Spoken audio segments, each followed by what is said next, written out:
আন তালিদাল আমাতু রাব্বাতুহা, দাসী মনিবকে জন্ম দিবে মানে দাস দাসীর মতো আচরণ করা হবে পিতামাতার সাথে। এটা এখনকার সাইন। আপনি এই বিশ্বের দিকে তাকান, দেখেন কি হচ্ছে।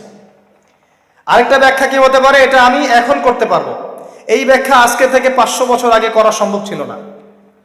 সত্যি সত্যি দাসী মনিবকে জন্ম দিবে। কিভাবে? মনে করেন একটা রাষ্ট্রের নাম সিঙ্গাপুর। কি নাম? আচ্ছা, ওইখানকার মেয়েরা খুবই আধুনিক, ফ্যামিনিস্ট। ফ্যামিনিস্ট মানে হচ্ছে নারীবাদী, নারী পুরুষের কোনো ভেদাভেদ নাই, কাঁধে কাঁধ মিলিয়ে সব করবো, ওকে ফাইন। এখন তারা তাদের কেরিয়ারের পিছনে ছোটে, সকালবেলা উঠেই জব এবং চাকরি, কেরিয়ার ইত্যাদি ইত্যাদি। বিয়ে শাদী করেছে, ফর্মালিটিস করতে হয়। কেউ কেউ আবার ওই লিভ টুগেদার থাকে, কেউ কেউ মেয়ে মেয়েকে বিয়ে করে ইত্যাদি ইত্যাদি, কেউ ছেলে ছেলেকে বিয়ে করে, এমনও চলছে এখন আর কি। তো কেউ কেউ আবার ভুল করে বিয়ে করে ফেলেছে, এখন সন্তান হয়ে গেছে, একটা সন্তানকে তো মানুষ করার সুযোগ নাই, সন্তানকে ডে কেয়ার সেন্টারে দিয়ে এসেছে। আবার কারো কারো সন্তান নেয়ার মতো সময়ই নাই, ক্যারিয়ার নিয়ে ব্যস্ত। কথা বুঝতে পারছেন? সন্তান 7 মাস 9 মাস পেটে ধারণ করব, আবার এই সিজার বা নর্মাল ডেলিভারি, আরো 2 বছর কষ্ট ইত্যাদি ইত্যাদি। দরকার কি সন্তান নেওয়া? কি করা যায়? দরিদ্র দেশগুলো থেকে মেয়েকে হায়ার করা হোক। যেমন দরিদ্র দেশ মনে করেন যে আমাদের ধরেন মালদ্বীপ বা আমাদের শ্রীলঙ্কা বা আমাদের আফগানিস্তান বা আমাদের অন্যান্য যেগুলো দরিদ্র কান্ট্রি আর কি, ইন্দোনেশিয়া থেকে বেশি নেওয়া হয়, যেগুলোর মাথা পিছু অনেক কম। আচ্ছা, একটা দরিদ্র দেশের মেয়েকে নিয়ে এসে একজন পুরুষ স্পার্ম মানে শুক্রাণু, তার যে শুক্রাণুটা আছে, এই শুক্রাণুটা বিশেষ পদ্ধতিতে ওই মেয়ের ওই ডিম্বাণুর সাথে মিলিত করে ইনজেক্ট করা হয়। আমি কি বুঝাতে পারছি? একটু বোঝার চেষ্টা করেন। শুক্রাণুটাকে নিয়ে মেডিকেল সায়েন্সের এখন অনেক পদ্ধতি আছে, এর মধ্য দিয়ে শুক্রাণু ডিম্বাণুকে একসাথে একত্রিত করে গর্ভের মধ্যে রেখে দেওয়া হয়। এবার এখানে বাচ্চা কনসেপ্ট করে, আস্তে আস্তে আস্তে বাচ্চা বড় হচ্ছে। কার পেটে বাচ্চা বড় হচ্ছে? ওই গরিব মেয়েটা। আর শুক্রাণু কার? ওই বড় লোকের। কথা বুঝতে পারছেন কি?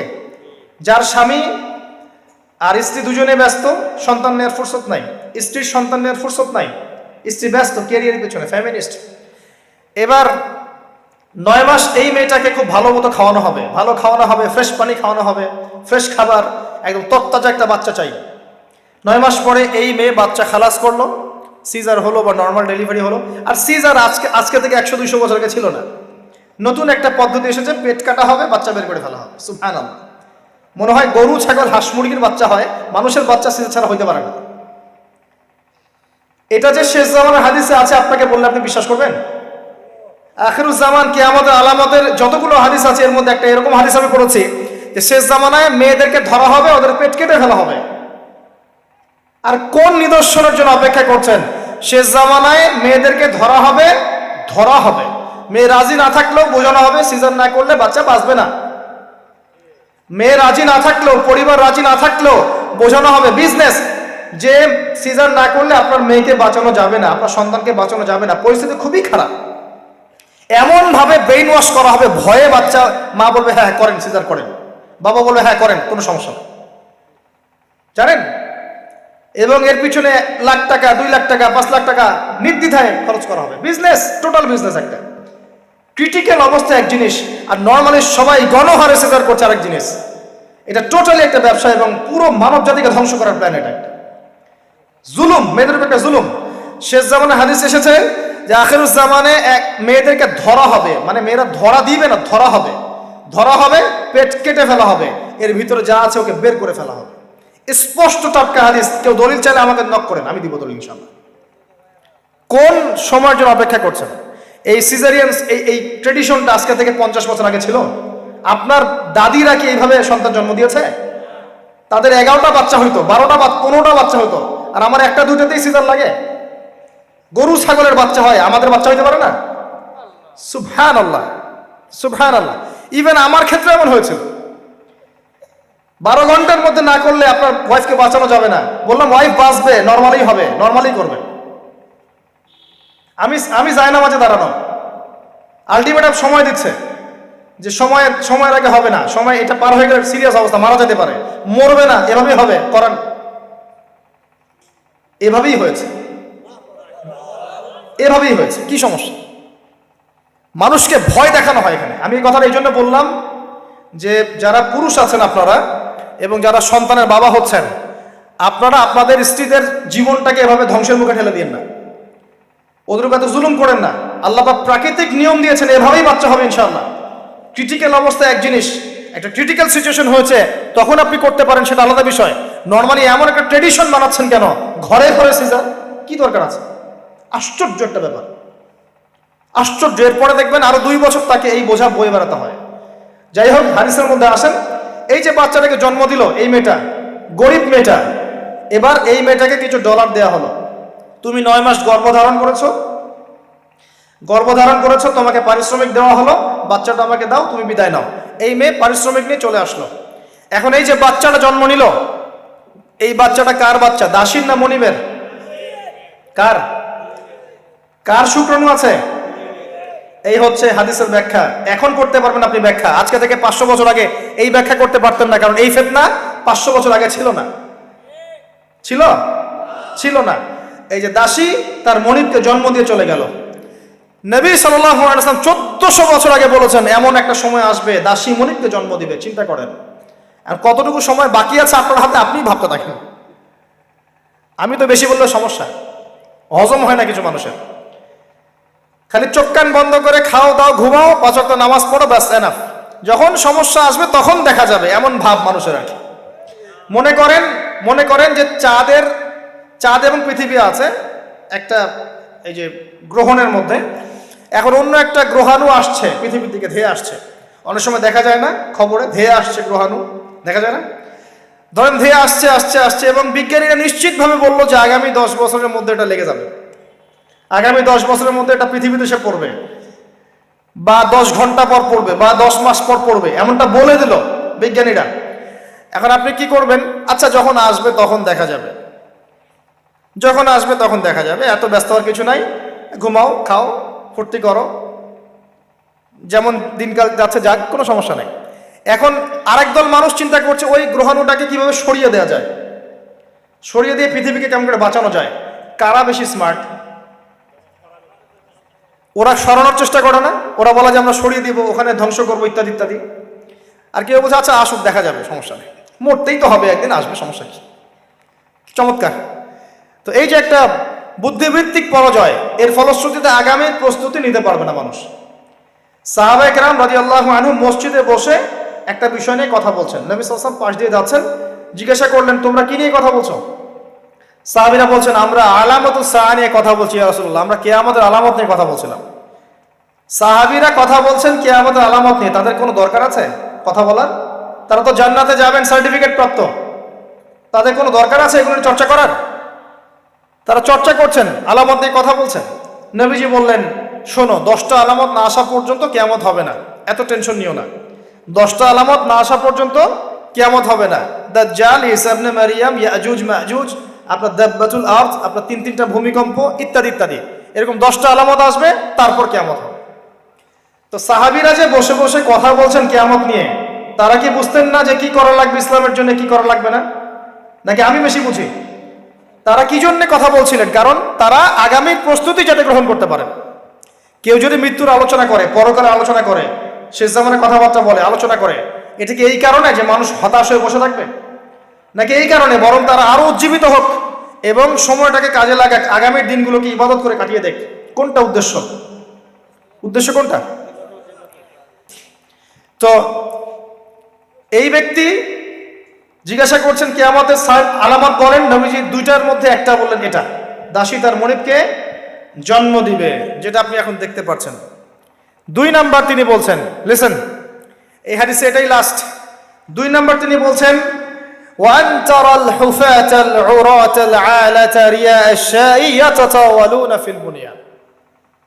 যখন তুমি দেখবে যে সমাজের সবচেয়ে দরিদ্র শ্রেণীর মানুষ, যাদের পায়ে স্যান্ডেল ছিল না এবং গায়ে কোনো জামা ছিল না, পায়ে স্যান্ডেল ছিল না, কত দরিদ্র চিন্তা করেন, গায়ে জামা ছিল না, কত দরিদ্র চিন্তা করেন, এরা ইয়াতাতাওয়ালুনা ফিল বুনিয়ান, উঁচু উঁচু অট্টালিকা নির্মাণের প্রতিযোগিতা করবে, কম্পিটিশন। নির্মাণ করবে এটা বলা হয়নি, কম্পিটিশন করবে, তোমার 10 তো আমার 15, তোমার 15 আমার 20, তোমার 100 আমার 200, কম্পিটিশন করবে। আজকে থেকে 200 বছর আগে পৃথিবীর দিকে তাকান, পৃথিবীর এই প্রত্যেকটা শহর, বড় বড় নগরগুলোতে এত উঁচু উঁচু কনস্ট্রাকটিভ বিল্ডিং ছিল? এই প্রতিযোগিতা ছিল? সুবহানাল্লাহ। আর কোন সাইনের জন্য অপেক্ষা করছেন? এখন আপনাকে বলি, যে ব্যক্তির পায়ে স্যান্ডেল নাই, গায়ে জামা নাই, সে কিভাবে এটা করতে পারে? উত্তর দেন দেখি, কিভাবে সম্ভব বলেন? কে বলছেন? এক ভাই বলছেন সুদ। এক্স্যাক্টলি রাইট অ্যান্সার, সুদ।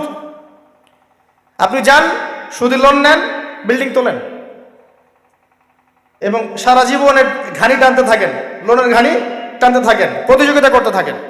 সুদের মধ্য দিয়ে বড় লোকের কোনো ক্ষতি হয় না, বড় লোক আরো ধনী হতে থাকে, সুদের মধ্য দিয়ে দরিদ্র আরো দরিদ্র হতে থাকে। ব্যাংক ওই যাকে লোন দিয়েছে ওর রক্ত চুষবে, আর এ যে লোন নিয়ে বাড়ি করেছে এ ভাড়াটিয়া রক্ত চুষবে, আর ভাড়াটিয়া ভাড়া দেওয়ার জন্য দুর্নীতির আশ্রয় নিবে, অসৎ পথে যাবে, সমাজের কাঠামোটা কলাপস করে ফেলবে। একটা প্রবলেমের সাথে আরো অনেক বিষয় জড়িত থাকে। এক নাম্বার হচ্ছে রিবা, যার মধ্য দিয়ে এটা করা সম্ভব। আর দুই নাম্বার হচ্ছে কি? আত্মসাৎ। অন্যের সম্পদ অন্যায়ভাবে আত্মসাৎ করতে পারলে আপনি রাতারাতি এই পর্যায়ে যেতে পারবেন ইনশাল্লাহ। অন্য পদ্ধতি আছে? একজন মানুষ হালাল খেয়ে হালাল খেয়ে হালাল পথে থেকে খুব সহজ এরকম 10, 20, 50 তলা বিল্ডিং করা খুব সহজ? এত সহজ না, এত সহজ না। এই হাদিসে নবী সাল্লাল্লাহু আলাইহি ওয়াসাল্লাম এই দুইটা আলামত বলেছেন। অন্যান্য হাদিসগুলো তিনি আরো অনেক কথা বলেছেন। ফর এক্সাম্পল, আমি কয়েকটা বলে শেষ করছি, বড় বড় কয়েকটা বলছি। ফর এক্সাম্পল, শিরিক বেড়ে যাবে। কি বেড়ে যাবে? শিরিক বেড়ে যাবে। ভণ্ড নবীদের আগমন ঘটবে, সময়গুলো সংক্ষিপ্ত হয়ে আসবে। একটা বছর একটা মাসের মতো চলে যাবে, একটা মাস একটা সপ্তাহের মতো চলে যাবে, একটা সপ্তাহ একটা দিনের মতো চলে যাবে। সময় কি দ্রুত যাচ্ছে না? আপনি কি বুঝতে পারছেন সময় দ্রুত যাচ্ছে? চাঁদ দ্বিখণ্ডিত হয়ে যাবে। চাঁদ কিন্তু দ্বিখণ্ডিত হয়ে গেছে, চাঁদ দ্বিখণ্ডিত হয়ে গেছে। সূরা কমারের 1 নম্বর আয়াত পড়ে দেখেন। বেশি বেশি আল্লাহর গজব আসবে, মহামারী আসবে, ঝড়, জলোচ্ছ্বাস, প্রাকৃতিক দুর্যোগ বেশি বেশি আসতে থাকবে এবং এমন এমন সব রোগের আবির্ভাব ঘটবে যেগুলো কখনোই ছিল না পৃথিবীতে। এইডসের নাম মানুষ আগে শুনেছিল? HIV-র নাম মানুষ শুনেছে? এখন এইসব যে ভাইরাস চলছে এগুলোর নাম আগেকার জেনারেশন শুনেছিল কখনো? এর পরে যেগুলো আসবে সেগুলো আমরাও শুনি নাই, আমাদের পরের প্রজন্ম শুনবে। এটাই শেষ না, আরো আসবে। নবীজি আরো বলে গেছেন, বেশি থেকে বেশি মানুষ সুদ খাবে। যে ব্যক্তি সুদ থেকে দূরে থাকতে চাইবে তার গায়েও এসে সুদের ছিটা ফোঁটা লাগবে। মুসলিমদের মধ্যে বিভক্তি বেড়ে যাবে, আপোষে হানাহানি কাটাকাটি বেড়ে যাবে, হারাজ হত্যাকাণ্ড বেড়ে যাবে। এত বেশি হত্যাকাণ্ড হবে যে মানুষকে হত্যা করছে ও জানবে না কেন হত্যা করছে, যে নিহত হবে সেও বুঝবে না কেন আমাকে মারা হবে। প্রথম বিশ্বযুদ্ধের ইতিহাস একটা লেকচারে বলেছি, সেকেন্ড ওয়ার্ল্ড ওয়ারের ইতিহাসটা বলেছিলাম। এগুলো দেখেন, সারা বিশ্বে কত মানুষকে মারা হয়েছে বিগত শতাব্দীতে, 100-150 বছর দেখে নিন। হারাজ হত্যাকাণ্ড, প্রচুর হত্যাকাণ্ড। প্রথম ওয়ার্ল্ড ওয়ারেই মিনিমাম 3 থেকে 4 কোটি মানুষকে মারা হয়েছে। দ্বিতীয় ওয়ার্ল্ড ওয়ারে 7 থেকে 8 কোটি মানুষকে মারা হয়েছে। সামনে যেটা আসবে ওখানে দেখবেন পৃথিবীর 1/3 মানুষই শেষ। অপেক্ষা করতে থাকেন। আরো বলেছেন জেনা বাড়বে, জেনা ঘরে ঘরে জেনা থাকে। আরো বাড়বে পরকিয়া, ব্যভিচার, আপনার পারিবারিক কাঠামো ভেঙে যাবে, সমাজের বন্ধন বলে কিছু থাকবে না, ভেঙে যাবে। এটা তিরমিজিতে আছে এই হাদিসটা। মসজিদগুলো হবে চাকচিক্যময়, হেদায়েত শূন্য শেষ জামানায়। দেখেন মসজিদগুলো এক একটা তাজমহলের মতো, ভিতরে হেদায়েত নাই। ইসলামের খালি নাম থাকবে, মানুষ ইসলামের মূলনীতি থেকে সরে আসবে। কোরআনের খালি মাসহাফ থাকবে, মানুষ কোরআনের শিক্ষা থেকে সরে আসবে। মানুষ কোরআন পড়বে, কোরআনের মূল মেসেজগুলো, মূল নীতিগুলো ওর গলার নিচে নামবে না। হাদিস, মানুষ কোরআন পড়বে, কোরআনের শিক্ষাগুলো গলার ভিতরে ঢুকবে না।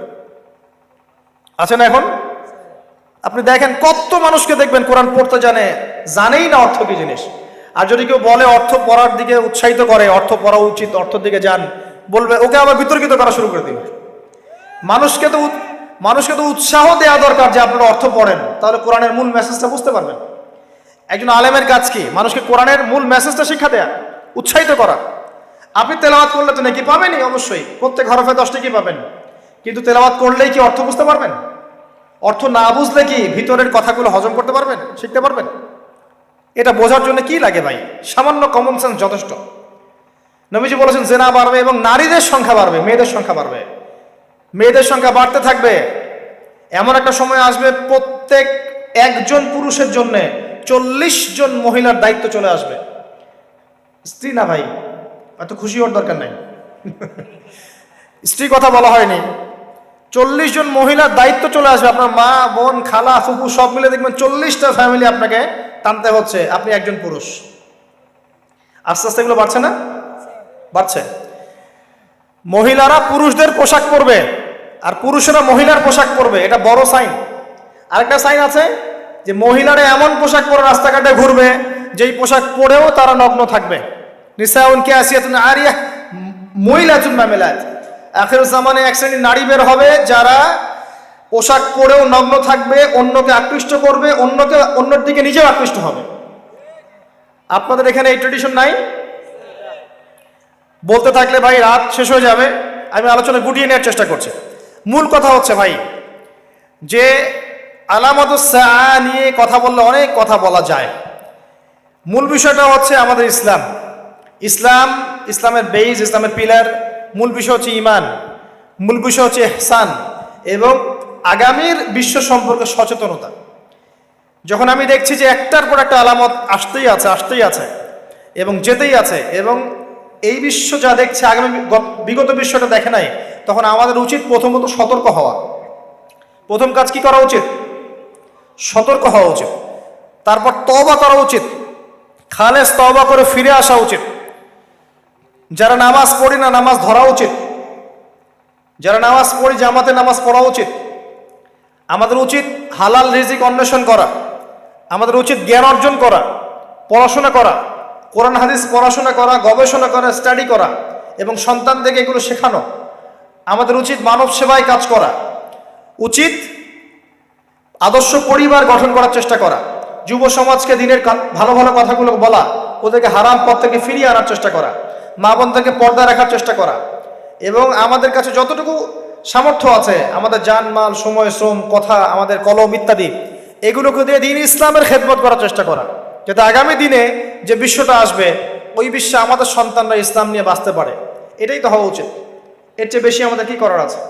আল্লাহ পাক আমাদের সবাইকে ইসলামের এই কাজগুলোকে করার তৌফিক দান করুন এবং আখিরুজ জামান সম্পর্কে সচেতন থাকার তৌফিক দান করুন।